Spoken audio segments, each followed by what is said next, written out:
ক্রিকেটে প্রাণ থাকলে নিশ্চিত বাংলাদেশে এত বছর এসে হাঁপিয়ে উঠত। অনুনয় বিনয় করে বলতো, আপনাদের তীব্র ভালোবাসার উত্তাপে আমি জ্বলে পুড়ে ছাই হচ্ছি, দয়া করে আমাকে মুক্তি দিন। ক্রিকেটকে ভালোবাসার জালে আটকে রেখেছিলেন স্বয়ং ক্রিকেট বোর্ডের পরিচালকেরা, যারা দেশে ক্রিকেটটাকে এত বছর ধরে নিয়ন্ত্রণ করে যাচ্ছিলেন। শেখ হাসিনা সরকারের পতনের পরপরই হঠাৎই তাদের বেশিরভাগ দৃশ্যপট থেকে উধাও। এমনকি মন্ত্রিত্ব পাওয়ার পরেও ভালোবাসার টানে ক্রিকেট বোর্ড ছাড়তে না পারা বিসিবির সভাপতি নাজমুল হাসানও নিজেও দেশান্তরী হয়েছেন বলে খবর পাওয়া গেছে। ভালোবাসার প্রতি যেন কারো একারত্বেও দায়বদ্ধতা নেই। অথচ নাজমুল হাসানদের ভালোবাসায় অন্যায্য দাবির চাপে প্রায় এক যুগ ধরে এদেশে ক্রিকেটের যথেষ্ট অপব্যবহার হয়েছে। দুর্নীতি আর স্বজনপ্রীতির কাঁটায় বিদ্ধ হয়েছে খেলা। ক্রিকেট আর ক্রিকেটারদের ভবিষ্যৎ হয়েছে অন্ধকারাচ্ছন্ন। সরকার মনোনীত সভাপতি হিসাবে নাজমুল হাসান বিসিবির দায়িত্ব নেন 2012 সালে। আইসিসির বাধ্যবাধকতার কারণে 2013 সালের অক্টোবরে সভাপতি হন বিসিবির পরিচালকদের ভোটে নির্বাচিত হয়ে। এরপর আরও দুটি নির্বাচনেও নির্বাচিত হয়ে এখনও নাজমুলই বিসিবির সভাপতি।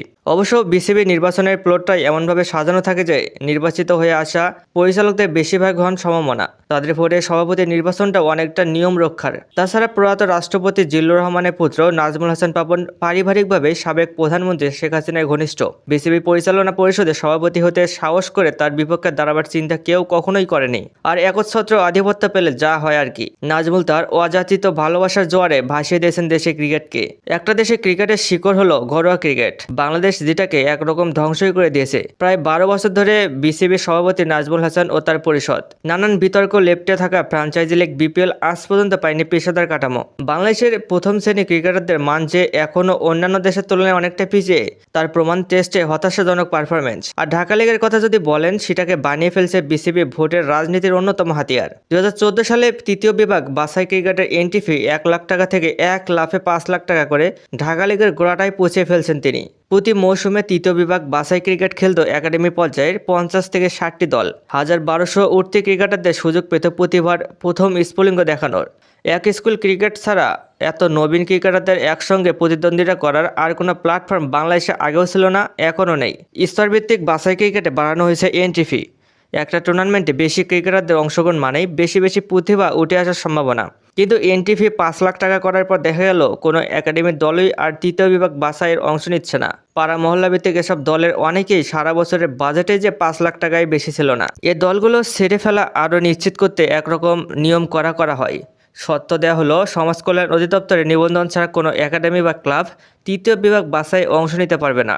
এভাবে অন্যান্য একাডেমির দলে সরে যাওয়ার সুযোগে 10 বছর ধরে বোর্ড সংশ্লিষ্ট ব্যক্তিদের 2টি করে ক্লাব না খেলেই তৃতীয় বিভাগে উঠেছেন। তৃতীয় বিভাগ বাছাই চ্যাম্পিয়ন রানার্স আপ নির্ধারিত হয়েছে টসের মাধ্যমে, কখনো বা একটা আনুষ্ঠানিকতা রক্ষার ফাইনাল খেলে।